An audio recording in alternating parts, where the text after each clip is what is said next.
Wouldn't you concede that it's possibly better to redistribute wealth then so that others are able to rise up, join the middle class, procure a better education so that they're a better workforce to complete on a global scale? Redistribution of wealth does not achieve competition, because it turns out that what actually achieves competition is the sort of values that you impose in your work life. This is why if you have a bunch of people who win the lottery, disproportionately people who are poor and win the lottery end up poor again. The reason people are permanently poor in the United States is not because they don't have money, it's because they suck with money. The reason people are temporarily poor is because they don't have money. The reason they're permanently poor, okay, this is self-evident, folks, that's not even controversial. If you're poor in America your entire life, you are not great with money by definition. Okay, if you are, name me one person in America who's phenomenal with money, but is poor for 80 years in the United States. Anybody? Names? Anyone? Okay, military veterans? Okay, military... Okay. Test. I'm sorry, Mr. Shapiro. Happy to take I'm at a point right now, quite frankly, where I'm going to dismiss the students. I know there are other questions that would like to be asked. Why? With all due respect, Mr. Shapiro, Mr. Shapiro represents a narrative that he's providing to all of you guys based off of his opinions, what he believes, and what he wants to share with all of you. I know that the education was there for all of you to understand left side, right side, whatnot, but also the opportunity was allowed for him to impress upon you some of his opinions about certain things. And I think the lesson was there for me to understand and also for all of you to understand. I think what this is getting into now is it's starting to cross the line. And what would that line be? Why are they crossing the line? I don't see nothing wrong. There's nothing wrong. let me ask this You're question. the one who's crossing the line. Let me ask this question. If, for those students who would like to be dismissed, I'm allowing you to go ahead and do so at this time. For those of you who would like to continue to listen, you can remain and listen to Mr. Shapiro and also the information that we have.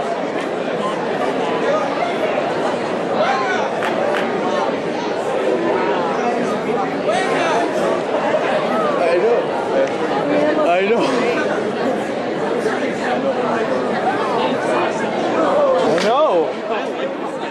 I'm telling you, it's Mark. What's this soon? Keep on asking questions. It's still people want to say. I'm gonna get the mic.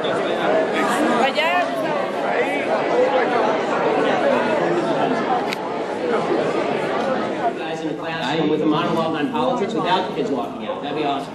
Since I'm not here by the state of California, I can't do that. Employees all thought that God's will was the same thing that the owners of Hobby Lobby think God's will is, there wouldn't be an issue here, would they? Because they could give the insurance, whatever insurance, and they could rest assured that their employees would choose like they would. The question in Hobby Lobby is whose freedom is being infringed upon. Employees' freedom is not infringed upon when they enter into a consensual relationship with an employer that includes certain types of health care. Not consensual. Of course it is. They can quit. Who is forcing them? Where is the gun?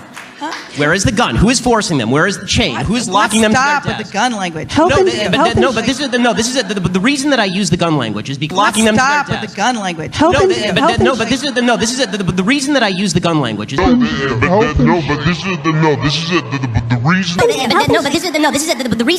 with the gun language. The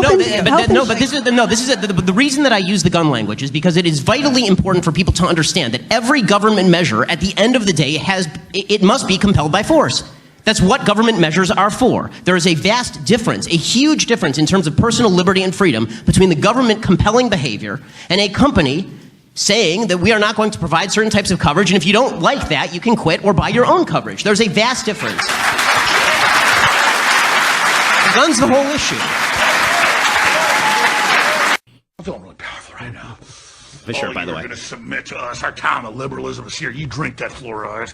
You take those vaccines. Donald Trump says vaccines might be dangerous because one of his kids got hurt. Shut up! You don't have free speech. You understand? You listen to me. I rule this country now. I'm liberal. Screw him. Ban his free speech right now. Ban it! Let me tell you what else you do. You don't visit InfoWarsLife.com with the #1 new vitamin. And brilliant seg. I mean, he segues right into an ad for some sort of fusion vitamin. So That's great. This guy, by the way, is considered a leading Trump ally, Alex Jones. I don't know why! I can't understand it! Look at this! Look what's underneath here! It's another shirt! Why? Why? Because I don't want to go to the cleaners that often, that's why. Come on. Okay, so it's just, I think it says something about our country when that guy is a leading is a leading advocate for one of the president.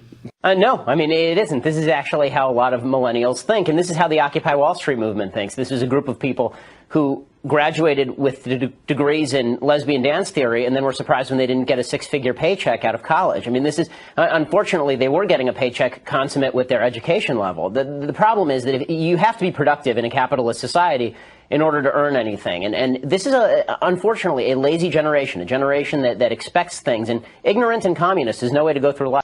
Let me ask a follow-up for both of you then, since the issue of disparity has come up a number of times. When does disparity not indicate racism? Level of effort. Statistical disparity. You know, for example, overwhelmingly men commit crimes more than women, but we don't say that the Justice Department is sexist. So, is there a line that you draw for yourself, or is there some way that you interpret statistical disparity and you determine that that is not a racial disparity, it's something else?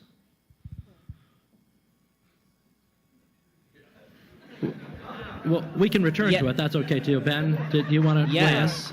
It's called evidence of racism. When there is no evidence of racism, it's probably not racism. When there is actual evidence of racism, it's probably racism. And the fact that everybody jumps from there's inequality and therefore there is inequity, just because there's inequality does not mean there was inequity. But there has to be racism. You can't say there's no racism. Without evidence? No. I'm just saying that I don't know which animal. Maybe we're talking about dogs or something. I'm talking about human beings, and I'm like, human beings are most likely going to have racial prejudices. I'm just so sorry. I'm just so sorry. I don't know. I don't come from. I come from planet Earth. Charles, I want to ask you a question. So your default is that when there is no evidence, racism is the deciding factor. That is no, I was not saying that. I'm just saying that you're going to have sexists, you're going to have racists, you're going to have all this stuff. I mean, I'm just saying that. I agree it exists, but the problem that I'm seeing, and this is the problem with the general conversation, is that there's no solution in simply saying there's racism out there. How does that solve anything? I mean, when you talk about there's institutional racism, what does that mean? Show me a law that is racist in intent, and we will agree. Show me a police officer who commits a racist act like we saw in South Carolina, right, where a police officer shot a black man running away and it was obviously unjustified, and I will agree.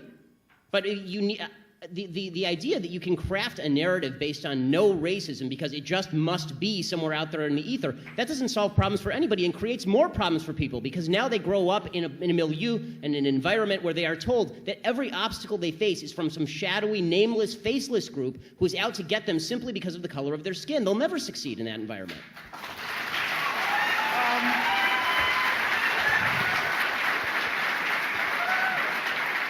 Most dealers are good. Gun dealers are good. Let me finish. But the NRA has all but neutered the ATF. All but neutered. And there are, we haven't had an ATF director for the last 10 years. We haven't had an ATF director for the last 10 years because the NRA won't even allow us to have a Surgeon General because the guy wanted common sense gun control. Well, the ATF is a little bit busy smuggling guns south of the border to the drug cartels. Oh, come on. And say whether or not he should be considered someone who is a hero and inspirational to other young men out there. Well, here's actually the problem that I have. I think that you can accept and tolerate people's behavior, and that demonstrates non-homophobia. I think that it is ridiculous to suggest that just because you're not celebrating, on the cover of Sports Illustrated, somebody coming out of the closet, and you think, it's relatively unimportant in the grand scheme of things because people should be able to live their lives the way that they want. I don't really understand. There were folks who were saying that was a homophobic tweet. I'm still confused as to how it's homophobic simply to say that you don't think it's a heroic move in today's America to come out of the closet the same way that it was maybe 20 years ago. Some people making below $15 an hour make ends meet by receiving government benefits in the form of food stamps and or other subsidies. Some assert that this essentially means governments have enabled businesses to pay less and keep more for their bottom lines, resulting in subsidized corporate profits and people more dependent on government. Ben Shapiro, as a conservative who advocates for less dependency on government, why do you object to this reasoning? I don't object to that reasoning. I think it's 100% true. I think the major problem that we have with regard to food stamps supplementing people's wages is that these companies are being paid off by the government. I mean, they're getting enormous subsidies from the federal government in the form of food stamps, and there are two ways that you can correct that in terms of wages. The first way that you can correct that in terms of wages would be with a measure like the minimum wage, which, as we'll argue about tonight, decreases, in my opinion, employment. The evidence, I believe, tends to show that it decreases employment, or at the very least puts a cap on it and makes it more difficult for small businesses to operate while big businesses are still getting these subsidies. And second of all, it creates a corrupt system where certain businesses benefit more than others. The second way that you are going to be able to prevent all of this is if you cut back a lot of these subsidies, forcing businesses to compete for labor. Labor is just like any other good in a free market. That means that people have to compete for it. So if you want wages to go up, then get rid of the government paying the other half of the wage, and you will see the wages automatically increase. I think that we should all be able to agree on the idea that wages need to increase. I think the difference is that the way to make wages increase is to have a fully consensual relationship between employer and employee. And I think this is really the root of the morality of minimum wage when it comes down to it. And in two sentences here is that I would never force an employee to work for an employer at a given wage. That violates the 13th Amendment and constitutes slavery or indentured servitude. By the same token, I would never force an employer to pay a given wage to an employee, because that is a lack of consent on the part of the employer and violates basic principles of fairness as well as freedom. That when it comes to college admissions, for example, there are more women than men going to college. That's correct. When it comes to graduate schools, there are more women than men going to graduate schools. Okay, when it comes to jail, which you just cited, the vast, well over 90% of the people in jail are men. Is that because the system is sexist against men?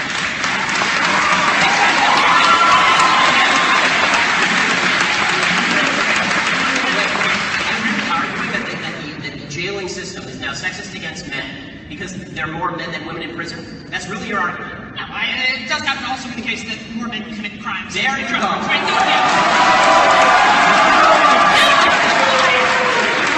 Okay, let me tell you a little bit about the precedent in California for a second. In California, there are 30,000 mentally ill people who have guns. They have a grand total of 33 people, really, in the state of California, who are tasked with taking these 30,000 guns away from these 30,000 mentally ill people.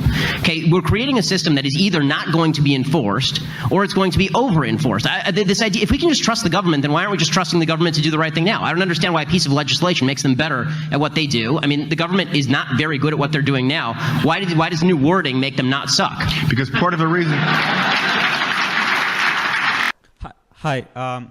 So you spoke a bit about the the boost and the negation of the SAT scores that black applicants may receive with comparison to Asian people or in comparison to white people. Yeah, I spoke about the Princeton study, correct. And you also spoke about how there is not an equality of outcome in this nation. So with regard to this... No, there is inequality of outcome. Yeah. There's no inequality of opportunity, yes. Yes. In the sense that there's no government obstacles. They're inequality, just to clarify before you finish the question, I promise, I'll let you finish. When I say there's no inequalities of opportunity, I obviously don't mean that we are all equally situated. I will never be an NBA basketball player. It's never going to happen. Although I could probably make the Lakers roster, they're that bad, but go ahead.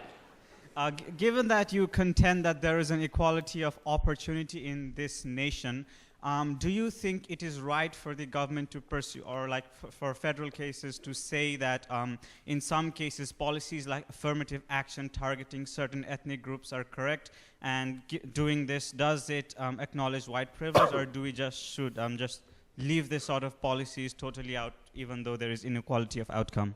No, so my answer about affirmative action and government policies that are meant to rectify these inequalities of outcome, no, I'm very much opposed to those. If you have two people who have equal SAT scores, and one of them happens to have had a bad childhood with obstacles to overcome, and one happens to have grown up in a very rich household, then that's an actual factor that has to be taken into account. But if somebody gets an SAT score that's 200 points below somebody else, and the only differentiating factor is their race, that's racism. I mean, I remember a few years back, there was a story in the Wall Street Journal about an Asian kid who got like a 1510 on his SATs when it was out of 1600, and he grew up extremely poor, single mother, it was a rough neighborhood, so he had to study in his closet for fear of gunshots and all this stuff, and he applied to Yale, didn't get in, and he didn't get in because he was Asian. If he'd been black, he would have gotten in. I mean, that sort of stuff is just racism pure and simple. I don't understand why Colin Powell's kid is not worse off than that Asian kid was. And we're all differently situated, so let's look at each other as individuals. There's some black people who have it really bad in this country. There's some black people who have it really great in this country. There are a lot of white people who have it really bad in this country. There are more white people on food stamps than black people, by a large margin. There are more white people on welfare than black people by a large margin, which is not to suggest that black people are not on average poorer than white people, because they are. But we're going to be in a much better position to do justice when we stop focusing so much on the perversion that's known as social justice. Social justice stands in direct contravention and opposition to justice. Justice is about you take action, you get what you deserve. Social justice is about you take action, and we may or may not give you what you deserve based on what we think your social group deserves. And that's evil.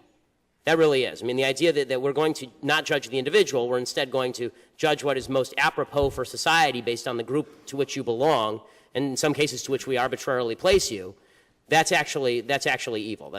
Social justice is another word for redistribution of outcome and unfairness. Justice is a word that doesn't need a modifier.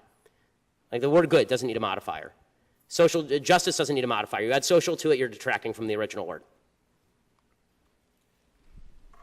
Vetting procedures, right? The same vetting procedures that got you Major Nidal Hassan, the same vetting procedures that got you the Chattanooga, Tennessee shooter, the same vetting procedures that got you the Sarnia brothers, right? All of these vetting procedures, they say that they're going to do biometric scans, which are completely useless unless you actually have physical evidence of these people committing criminal acts elsewhere, right? You have nothing to scan them against. It's like saying they're going to fingerprint these folks. Well, unless you have fingerprints at a crime scene somewhere else, that doesn't make any difference. They say that they're going to interview them. What does that interview look like? I mean, really, what is that? They say apparently the people doing the interviews have 8 days of training on Syria, and then they're thrown right in. They say that they're going to do background checks. By calling whom? Who do you actually call? Do you call Bashar Assad and ask him for his information? Right? So it's nonsensical. People on Homeland Security Committee know this is nonsensical. Today, the House passed a bill curbing Syrian immigration after Homeland Security came and made a presentation. They actually lost votes after the Homeland Security presentation. So that's one issue. The other issue is, what is the nature of the immigrants that you're bringing in, period? And this is not a religious issue, it's a values issue. Are the people who you're bringing in going to make the country a better place, or are they going to make the country a more polarized place? Do they have any experience with Western-style democracy? Do they believe in any of the same American rights that we believe in, or not? And that's a very relevant question to ask about any immigrant and any class of immigrants. Now, do I think it's stupid to say you're not going to bring in 5-year-old orphans? Yes, I think that's dumb. But do I think that it's not stupid to say you ought to look at the values of the people that you're bringing in? I would say that about people of any religion. And the fact is that when you're talking about people who are coming from a place like Syria, which has no history of democracy, no history of human rights, no history of basic American rights like freedom of speech, no idea of what equality of the sexes looks like, there's going to be a culture clash. Look at Europe. Europe is full of culture clash because of the vast wave of Muslim immigration. So on those two levels, I'm extremely worried about the Syrian refugee wave. And by the way, question for the Ummah, right, the Muslim nation that is supposed to take everybody in. There are 1 billion Muslims on planet Earth, and there are 52 Islamic majority countries on planet Earth. None of you have room for these folks? None of you? Right? Turkey is taking in about 2 million of them. 15% are still in refugee camps. The truth is that the Ummah has a pretty poor record of taking in refugees. Right? For all the talk about how it's the Israelis who are victimizing the Palestinians, for example, there are still, 70 years later, 10 refugee camps in Jordan. There are 13 refugee camps full of Palestinians in Syria. There are refugee camps in the south of Lebanon for Palestinians 2 generations after the creation of Israel. By contrast, Israel has taken in every wave of Jewish refugees that has ever existed. So you know, I'm getting tired of hearing the sort of unearned moral superiority of the Muslim world when it comes to, oh, you Westerners, you have to take our refugees.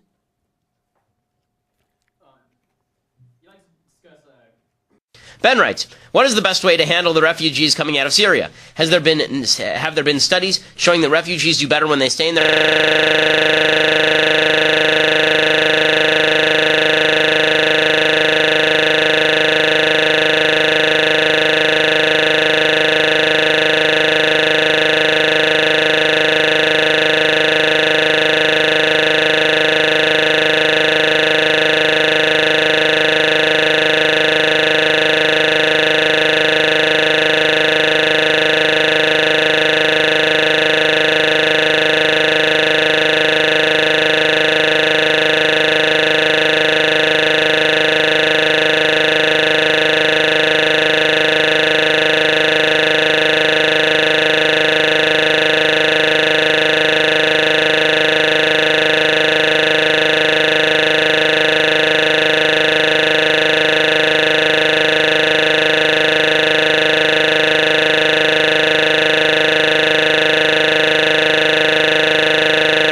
state. So Ralph, let me ask this. Why does I-94 have to be an omnibus?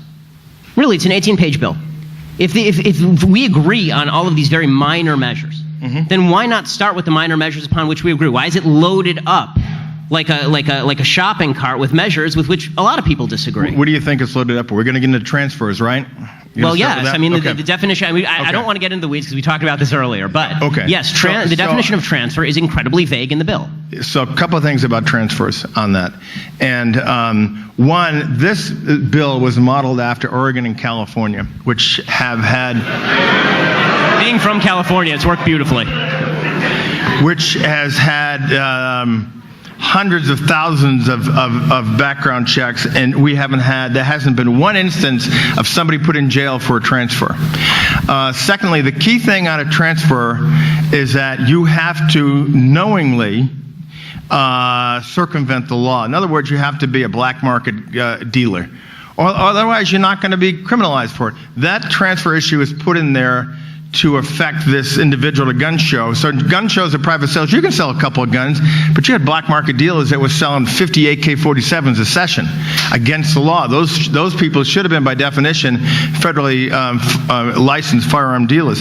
So it's designed at some point to prevent the bad guys from doing it. It's not a gotcha. Nobody wants gotcha for the average everyday citizen put in jail, and it will not happen that way because we have precedent in California and Oregon. Well, it should be, okay, let me tell you a little bit about the precedent in California for a second. In California, there are 30,000 mentally ill people who have guns. They have a grand total of 33 people, really, in the state of California who are tasked with taking these 30,000 guns away from these 30,000 mentally ill people. Okay, we're creating a system that is either not going to be enforced or it's going to be over-enforced. This idea, if we can just trust the government, then why aren't we just trusting the government to do the right thing now? I don't understand why a piece of legislation makes them better at what they do. I mean, the government is not very good at what they're doing now. Why does new wording make them not suck? Because part of the reason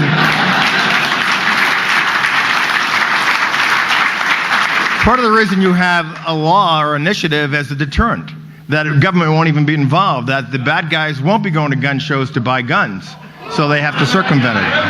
Well, but that's exactly the point. If bad guys are not going to gun shows with regard to Ebola, and for a second, this is a mild digression. With regard to Ebola, the federal government just made the case that they don't want a federal travel ban, right? Because they said if there's a federal travel ban, people will just find a way to circumvent the federal travel ban. Okay, do you see the analogy here? Yeah, I'm not going there. I'm not going there. I'm here to talk about guns. And most people are law-abiding citizens on that. So, I think one of the reasons you have laws is a deterrent to make sure that people do the right thing. Well, I agree, but this is the attendant cost, right? If there are law-abiding, the cost is a law-abiding citizen, for example, under the bill, who wants to loan a gun to a family member for purposes of defending themselves. The bill talks about it has to be in the case only of the most basically emergency situations. Well, how does the government define that? It's undefined in the bill. Right? I mean, so I have a cousin or I have a sister-in-law who feels endangered by her husband.